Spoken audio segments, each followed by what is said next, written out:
नमस्कार, स्वागत है आपका इजी नाउ स्वदेश पर। मैं हूं आपके साथ पूजा त्रिपाठी और आप देख रहे हैं टैक्स मंत्रा। और इस शो में हम आपकी टैक्स से जुड़ी जितनी भी उलझनें हैं वो इस शो के जरिए सुलझाने की कोशिश करेंगे। साथ ही अगर आपके भी कुछ सवाल हैं तो आप हमें पूछ सकते हैं। हमारा मेल आईडी लगातार आपकी स्क्रीन पर फ्लैश होता रहेगा, उसके ज़रिए आप अपने सवाल हमसे पूछ सकते हैं। और साथ ही साथ हमारा व्हाट्सएप नंबर भी आपके स्क्रीन पर फ्लैश होता रहेगा। अन्य सोशल मीडिया हैंडल भी हैं जिसके ज़रिए आप अपने सवाल हमें भेज सकते हैं।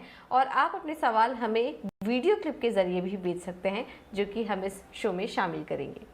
तो चलिए शो की शुरुआत करते हैं। और आज का टॉपिक बेहद ही इंटरेस्टिंग है। आप सब ने ज़्यादातर, हम उम्मीद करते हैं कि आईटीआर अभी तक फाइल कर लिया होगा, और अगर अभी तक नहीं किया है तो अभी भी मौका है आपके पास, आप कर सकते हैं। लेकिन उसके लिए थोड़ी पेनल्टी आपको देनी पड़ेगी, क्योंकि डेडलाइन तो निकल चुकी है। लेकिन अभी भी आप आईटीआर फाइल कर सकते हैं। लेकिन आईटीआर फाइल करने के बाद अधिकतर लोगों को इंतज़ार होता है उनके रिफ़ंड का। रिफ़ंड कई बार जल्दी आ जाता है, एक दिन बाद भी आ जाता है, लेकिन कई बार कुछ लोगों का रिफ़ंड अटक जाता है। ये जो रिफ़ंड अटक गया है, इसके पीछे के क्या कारण होते हैं? रिफ़ंड अगर आपका फेल हो चुका है तो उसका स्टेटस कहाँ पर चेक करना चाहिए? प्रॉपर प्रोसीजर क्या होते हैं उसके, अगर फेल हो चुका है तो? ये सब बातों पर आज हम चर्चा करेंगे। और इस पर हमारी मदद करने के लिए हमारे साथ जुड़े हैं बेहद ही खास मेहमान। हमारे साथ हर्ष रूंगटा आज मौजूद हैं, founder fee only investment adviser से। Sir, thank you so much इची नाउ स्वदेश को समय देने के लिए। तो आज का जो डिस्कशन है उसमें सबसे पहले तो जो हमारा मेन टॉपिक है इनकम टैक्स रिफंड का, इसके बारे में हमारे दर्शकों को बताइए, ये क्या होता है और ये कब मिलता है? तो कई बार चूंकि इनकम टैक्स का अधिकांश हिस्सा साल के दौरान ही कलेक्ट कर लिया जाता है। जैसे अगर आप नौकरी पेशा हैं तो आपके एम्प्लॉयर हैं, वो आपकी सैलरी में से ही टैक्स डिडक्ट कर लेते हैं। इवन अगर आप अपना खुद का व्यवसाय करते हैं तो भी आपके पेमेंट्स में से, अगर आप कॉन्ट्रैक्टर हैं तो भी टैक्स डिडक्ट होता है। आप प्रोफेशनल सर्विसेज प्रोवाइड करते हैं तो भी टैक्स डिडक्शन होता है। आपकी परचेज, मतलब टैक्स डिडक्शन अब एक फैक्ट ऑफ लाइफ है। तो टैक्स डिडक्शन हो जाता है। तो टैक्स डिडक्शन आपके ग्रॉस इनकम पे होता है, यानी कि समझो आपने सेल किया या आपकी प्रोफेशनल सर्विसेज का बिल 1 लाख रुपया है। टैक्स डिडक्शन की रेट अगर 10% है तो 10,000 रुपये डिडक्शन उस पर हो गए। अब साल के एंड में आप जब रिटर्न फाइल करेंगे तो नेचुरली 1 लाख रुपया आपकी ग्रॉस इनकम होगी। उसमें से आप अपने खर्चे कम करेंगे, और उसके बाद अगर समझिए कि 20 रुपए आपका टैक्सेबल इनकम आता है, तो 20 रुपए पे समझो टैक्स लगता है 5 या 6 रुपए, और आपने दिए हुए हैं 10 रुपए एज टैक्स। तो ऑब्वियसली आपको वो जो एक्स्ट्रा टीडीएस डिडक्ट हो गया है उसका रिफंड मिल जाता है। तो ये रिफंड कई वजह से आ सकता है। सबसे मेजर रीजन टीडीएस है। Then tax collection at source होता है। अगर आपने गाड़ी खरीदी है, आपने ज्वेलरी खरीदी है, या आपने बाहर पैसे रेमिट किए हैं 7.5 लाख के ऊपर, तो उसमें उन अमाउंट्स पर टैक्स कलेक्शन एट सोर्स होता है, जिसका भी क्रेडिट आप अपनी एक्चुअल इनकम के सामने ले सकते हैं। इन सब वजह से आपको रिफंड आ सकता है, जो कि आप क्लेम कर सकते हैं रिटर्न फाइल करके। जी, अगला सवाल ये होगा कि फिर रिफंड स्टेटस चेक कैसे करना चाहिए? आजकल एटलीस्ट इस साल की अगर हम बात करें तो बहुत ही, एटलीस्ट अगर आपका रिफंड 1 लाख रुपए से कम है तो बहुत ही क्विक बेसिस पे रिफंड्स दिए गए हैं। 90% केसेस में, मेरे ख्याल से एग्जैक्ट फिगर्स नहीं पता मुझे, लेकिन बहुत अधिकांश हिस्सा जो रिफंड का है वो कई बार दिनों में दिया गया है। कई केसेस में तो एक दिन में, आज रिटर्न फाइल करते हैं कल आपको रिफंड मिल गया। ऐसे भी किस्से सुनने में आए हैं। स्टेटस कैसे चेक करें? आपका एक ई फाइलिंग वेबसाइट पे, जहां आप अपना टैक्स का रिटर्न ई फाइल करते हैं, उसमें आपको लॉगिन करना होता है अपना PAN number as a user ID use करके। अगर आपने अभी तक नहीं क्रिएट किया है, तो अगर रिटर्न फाइल किया है तो वो ऑलरेडी क्रिएटेड है, क्योंकि उसके बिना आप फाइल ही नहीं कर पाएंगे। तो उसमें आप अगर लॉगिन करेंगे, उसमें सर्विसेज टैब में tax demand slash refund status है, वहां पे जाके उस पे क्लिक करेंगे, कौन से असेसमेंट ईयर के बारे में आपको पता करना है, उसके अंडर में आपको अपना रिफंड स्टेटस पता चल जाएगा। जी, हर्ष जी, अक्सर हम देखते हैं कि कई कारण से रिफंड जो हैं वो अटक जाते हैं। इसके बारे में भी हमें बताइए कि क्या-क्या वाजिब कारण हो सकते हैं जिसकी वजह से रिफंड फेल हो सकता है, और किन-किन बातों का हमें इस समय ध्यान देना चाहिए? अब जो है सबसे मेन रीजन रिफंड फेल होने का ये है कि या तो आपने जो खाता दिया था एज अ रिफंड वो वैलिडेटेड नहीं है, तो नॉन वैलिडेटेड बैंक अकाउंट में रिफंड नहीं जाएगा, या हो सकता है कि आपने वो खाता बंद कर दिया हो, या कई बार जो खाते में नाम है और ये आपके जो रिकॉर्ड्स, इनकम टैक्स रिकॉर्ड्स में जो नाम है, कभी उसमें मिसमैच हो जाता है, बाद में हो जाता है, वैलिडेट करते समय नहीं था, ये भी ऐसे भी सुनने में आया है। खैर, जो भी रीजन हो, आप वहां जाकर आपको पता चल जाएगा कि किस रीजन के वजह से रिफंड जो है वो फेल हो गया है, और आप वहां पर री इशू करवा सकते हैं उसको। जब आप री इशू करने जाएंगे तो वो रीजन आपको पता चलेगा, तो या तो आप दूसरी बैंक में ले लीजिए जो ऑलरेडी वैलिडेटेड है, या जिस भी रीजन से फेल हुआ है उस रीजन को आप अगर करेक्ट कर देंगे तो वो रिफंड जो है फिर से री इशू हो जाएगा। अच्छा, अगर यहाँ पर मैंने पिछले साल के, प्रीवियस ईयर के आईटीआर फाइल किए हैं, मुझे रिफंड नहीं मिला है, या फिर मैंने आईटीआर भी नहीं फाइल किया, तो उस केस में क्या प्रोसेस है, किस तरह से मुझे रिफंड मिल सकता है? अगर रिटर्न्स आपने फाइल करे हुए हैं, खाली रिफंड आप चेक कर रहे हैं, तो ऑब्वियसली अगर पिछले साल का आप जाके देखिए, कोई एक्चुअली रीजन नहीं है कि पिछले साल का रिफंड आपको ना मिला हो। अगर नहीं मिला है या कोई कारण से रिजेक्ट हो गया है, तो सिर्फ इसी साल का नहीं, जितने भी साल का रिफंड बाकी है वो आप क्लेम कर सकती हैं री इशू के लिए। आई एम अज्यूमिंग कि ये जो सवाल है वो रिफंड फेल्ड का सवाल है।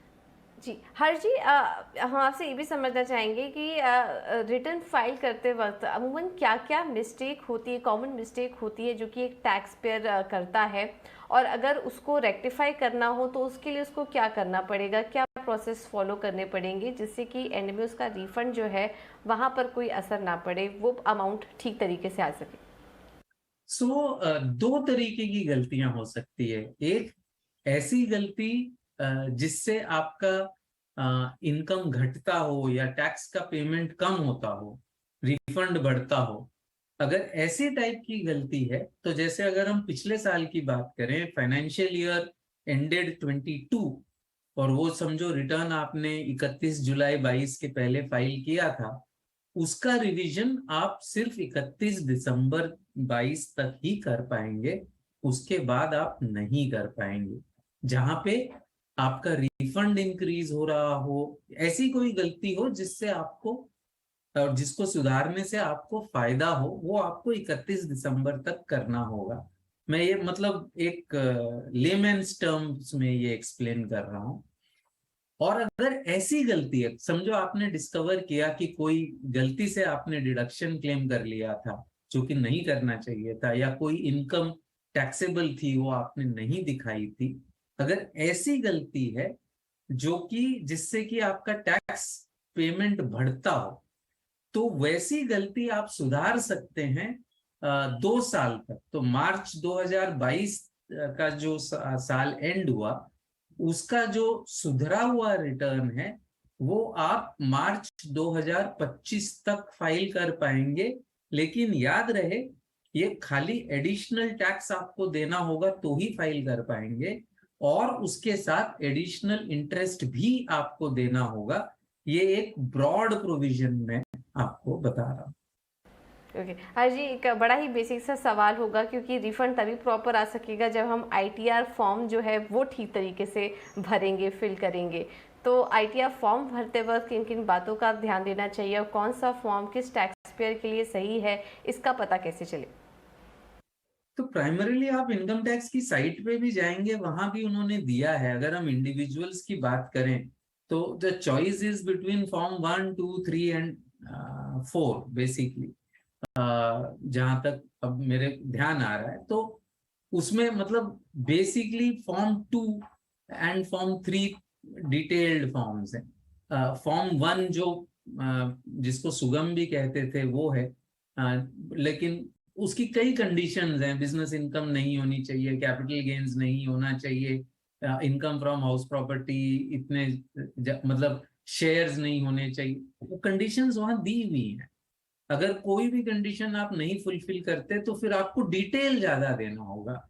तो वो फॉर्म 2 फाइल करिए, फॉर्म 2 में बिजनेस इनकम नहीं है, या फिर फॉर्म 3 फाइल करिए।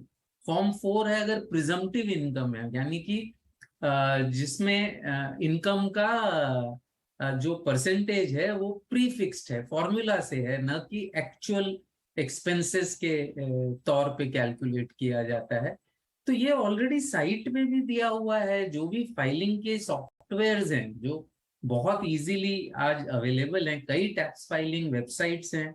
डिपार्टमेंट इटसेल्फ, एक income tax department itself is offering free services. वहां भी जब आप जाएंगे तो ये सारी चीजें आप देख पाएंगे और आप अपना उपयुक्त फॉर्म चूज कर सकते हैं। और ये साल टू साल चेंज होते रहता है, तो पर्टिकुलर ईयर में जाके अपना फॉर्म जो है वो चूज करिएगा। बिल्कुल। चलिए, आप ये तो रिफंड के बारे में चर्चा की और हमने आपको ये भी बताया कि अक्सर आप क्या गलती कर सकते हैं। बैंक अकाउंट से जुड़ी भी कभी कभी गलती कर देते हैं जिसका पता नहीं होता, तो अभी जाकर आप उसको अपडेट कर लीजिए जिससे आप अपना रिफंड सही समय में पा सके। चलिए, अब वक्त है आपके सवालों को शामिल करने का। और कुछ दर्शक के सवाल भी हमें आ रहे हैं। हमें सतारा से कौशिक जी ने सवाल भेजा है और इनका सवाल HUF को लेकर है कि अगर कर्ता की मैरिड डॉटर है, HUF में ही अगर उनको कोई गिफ्ट रिसीव होता है, अब ये गिफ्ट किस फॉर्म में है ये तो क्लियर नहीं हो पा रहा, लेकिन वो को पार्टनर भी हैं HUF में फादर के साथ अपने, अगर इनको वो कोई गिफ्ट रिसीव होता है तो क्या वो टैक्सेबल होगा? और अगर वो गिफ्ट वो कहीं और निवेश कर सकती हैं तो कर देती हैं तो फिर किस तरह की टैक्स लाइबिलिटी बनती है, ये जानना चाह रहे हैं। थोड़ा सा कॉम्प्लिकेटेड सवाल है बेसिकली। तो मतलब ये एक ऐसा टाइप का सवाल है जिसमें मैं कौशिक जी को अनुग्रह करूंगा कि आप टैक्स एडवाइजर से सारे फैक्ट्स बताकर, यहाँ पे तो बहुत लिमिटेड फैक्ट्स हमारे पास हैं, तो सारे फैक्ट्स बताकर आप प्रॉपर उपयुक्त एक्सपर्ट ओपिनियन लें। बट ब्रॉडली ये करता इज अलाउड टू गिव। खाली इसमें ये है कि सर्टन केसेस में इनकम टैक्स डिपार्टमेंट ये तय कर सकता है कि ये पार्शियल पार्टीशन कर दिया आपने, जो कि अलाउड नहीं है इनकम टैक्स एक्ट के मुताबिक। तो उसका इम्पैक्ट ये है कि उस पे होने वाली जो भी इनकम है फ्यूचर में, आपने कहा कि वो डॉटर इन्वेस्ट कर देंगी, वो HUF के हाथ में टैक्स होती रहेगी, न कि डॉटर के हाथ में, although it is invested by the daughter.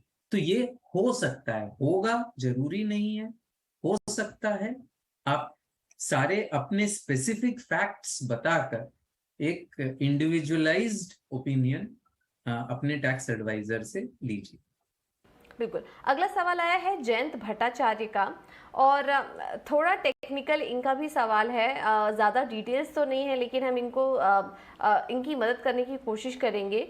इन्होंने एक अपना पुराना घर बेचा जो कि इन्होंने रिपोर्ट कर दिया अपने एक फाइनेंशियल ट्रांजैक्शन के ज़रिए इन्होंने रिपोर्ट कर दिया SFT के ज़रिए 2019-20 में फॉर्म 24 AS में। अब ये जो घर है जिससे इनको वो अमाउंट मिला था बेचकर, वो इन्होंने नए घर में निवेश कर दिया जो कि 2018 में ये स्टार्ट हुआ और कंप्लीट हुआ 2021 में। अब ये जानना चाह रहे हैं कि इस पूरे सर्कमस्टेंसेस में ये ITR इनको कब भरना चाहिए, इस साल या अगले साल, और सेल और परचेज से रिलेटेड किस तरह की इनको डिटेल देनी चाहिए। काफ़ी टेक्निकल सवाल है, थोड़ा इनकम्प्लीट भी लग रहा है, लेकिन इनकी मदद करने की हम कोशिश करेंगे। हर्ष जी, आप क्या सुझाएंगे इन्हें? बहुत ही फैक्ट बेस्ड क्वेरी है, बहुत ही डेंजरस है इसको एक्चुअली आंसर करना। जी क्योंकि जरा सा भी फैक्ट, मतलब मैं सारे सर्टन फैक्ट्स में अपने मन में अज्यूम कर रहा हूँ, हो सकता है वो ट्रू ना हो, राइट। लेकिन मेन अगर मैं इनको जयंत जी को आंसर करूं तो मेन रिपोर्टिंग जो आपको करनी है वो जब आपने फ्लैट बेचा उस साल में आपको रिपोर्ट करना ही था, आपके पास चॉइस नहीं थी उसमें। और अगर आपने नहीं किया है उसको रिपोर्ट, तो अब वो आप अभी भी उसको शायद कर पाएंगे। वो मैं मतलब देखना पड़ेगा वो जो रिवीजन है वो एप्लीकेबल होता है कि नहीं। लेकिन ये जो उन्होंने खरीदा है फ्लैट, तो वो उस साल में ही रिपोर्ट होगा। या अगर उन्होंने नहीं किया है तो वो रिटर्न रिवाइज कर पाएंगे कि नहीं, वो डिपेंड करता है कई फैक्ट्स पर। अगर एग्जेम्पशन इन्होंने क्लेम करना है, चूंकि इन्होंने उस पैसों से दूसरा फ्लैट खरीदा है, तो उसकी बहुत कंडीशनैलिटीज है। और एक मेन कंडीशनैलिटी ये है कि 2019-20 में इन्होंने ये फ्लैट बेचा था, जो बेचा था, तो जुलाई 2020 तक अगर इन्होंने वो पैसे इन्वेस्ट नहीं किए थे नई प्रॉपर्टी में, या जो भी इंक्रीज उस साल में मिला था, क्योंकि वो कोविड का साल था, उस टाइम पे एक्सटेंशंस मिले थे, जो जो भी एक्सटेंडेड पीरियड था, शायद दिसंबर 20 था उस साल का पीरियड, या शायद मार्च 21 था, उस टाइम तक अगर उन्होंने वो पैसे इन्वेस्ट नहीं किए थे नई प्रॉपर्टी में, तो उनको वो पैसे कैपिटल गेन स्कीम में डालने थे। अगर नहीं डाले थे तो एग्जेम्पशन क्लेम नहीं कर पाएंगे। तो ये बहुत ही पेचीदा सवाल है जयंत जी।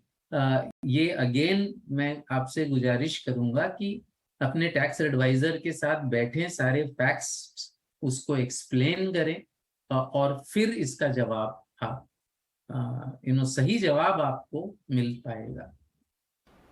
बिल्कुल जैन जी, तो आपके सवालों को लेकर हमने एज्यूम करने की कोशिश की और आपकी मदद करने की कोशिश की। उम्मीद है हम आपकी मदद कर पाए, और थोड़ी अगर डिटेल्स इसके साथ आप हमें और भेज दें तो काफ़ी अच्छा होगा। चलिए, अब अगला सवाल हमें भेजा है आर नारायण जी ने। ये एक NRI हैं, लेकिन इनकी इंडिया में कोई टैक्सेबल इनकम नहीं है, लेकिन 2021-22 में इन्हें 3 लाख का फ़ायदा हुआ था लॉन्ग टर्म कैपिटल गेन में इक्विटी शेयर के ज़रिए। क्या इन्हें टैक्स पे करने की ज़रूरत है? जी बिल्कुल, इनको long term capital gains tax 10%, 10.40% पे भरना पड़ेगा, और वो ऑलरेडी TDS डिडक्ट हुआ होगा। अगर इन्होंने actually as a portfolio investment scheme में इन्वेस्ट किया है, तो वो ऑलरेडी टैग्ड होगा as a non resident. Already TDS जो है ब्रोकर ने डिडक्ट किया होगा। फॉर NRIs जो एक इनिशियल एग्जेम्पशन लिमिट मिलती है 2.5 लाख की, वो long term capital gain purposes के लिए NRIs को नहीं मिलती, और उनको पूरे 3 लाख पे माइनस ऑफ कोर्स जो 1 लाख का इनिशियल एग्जेम्पशन है उस सेक्शन में, तो 2 लाख रुपए पे 10.40% के हिसाब से इनका टैक्स लग जाएगा, अगर और कोई इनकम नहीं है। और उस पे नेचुरली अगर TDS कुछ ऑलरेडी डिडक्टेड है तो वो क्रेडिट मिल जाएगी, और बाकी का पैसा शायद रिफंड मिल जाएगा। लेकिन चूंकि इन्होंने रिटर्न अभी तक शायद फाइल नहीं किया, जो कि इनकी लास्ट डेट 31 जुलाई थी, उसकी वजह से जो भी एडिशनल चार्जेस लगेंगे वो इनको देना होगा। बिल्कुल। अगला सवाल मुकेश सेठी जी का है, और इन्होंने ये AIS के बारे में जानना चाह रहे हैं कि AIS में इनके नाम के अंडर में अगर कोई इनकरेक्ट इन्फॉर्मेशन आ गई है तो फिर वो कहाँ रिपोर्ट करें, किस डिपार्टमेंट में रिपोर्ट करें, और AIS किस तरीके से, अगर कॉमन टैक्स पे कोई गलती कर लेता है तो वो AIS कहाँ पर जाकर देखे, किस तरह से उसे रेफर करें? सो अगेन ये अपने E-फाइलिंग पोर्टल में जाएं, जो जहाँ से टैक्स की फाइलिंग होती है, वहां पे सर्विसेज में टैब में उनको ये AIS के स्टेटमेंट मिलेंगे। उसमें एक ऑप्शन मिलेगा इसको रिपोर्ट करने का, और रिपोर्ट उसको वो कर पाएंगे जिस पर्टिकुलर जगह पे उनको मतलब सही नहीं लग रहा है, उसको वो क्लिक करके उसमें जो सही इंफॉर्मेशन है वो जब भरेंगे, तो फिर वो नया मतलब वो दोनों इंफॉर्मेशन रिपोर्ट होगा। जो इंफॉर्मेशन नेटवर्क के हिसाब से जो ओरिजिनल इंफॉर्मेशन आया था वो, और टैक्स पेयर ने उस पे जो अपना कमेंट दिया है वो दोनों चीजें उसमें रिपोर्ट होंगी। और उसके बेसिस पे कोई भी आगे की कार्रवाई होगी, बट रिपोर्ट कर पाएंगे by logging into the e filing portal. बिल्कुल। अगला सवाल रिया यादव जी का आया है और ये काफ़ी इंटरेस्टिंग सवाल है, काफ़ी सारे लोगों के मन में भी होगा। एक नर्सरी चला रही हैं ये, जहाँ पर ये कुछ पौधे उगा रही हैं, सीड्स वगैरह का काम ये कर रही हैं वहाँ पर। ये जानना चाह रही हैं कि नर्सरी से जो भी इनको इनकम मिल रही है, क्या वो एग्रीकल्चरल इनकम कहलाएगी?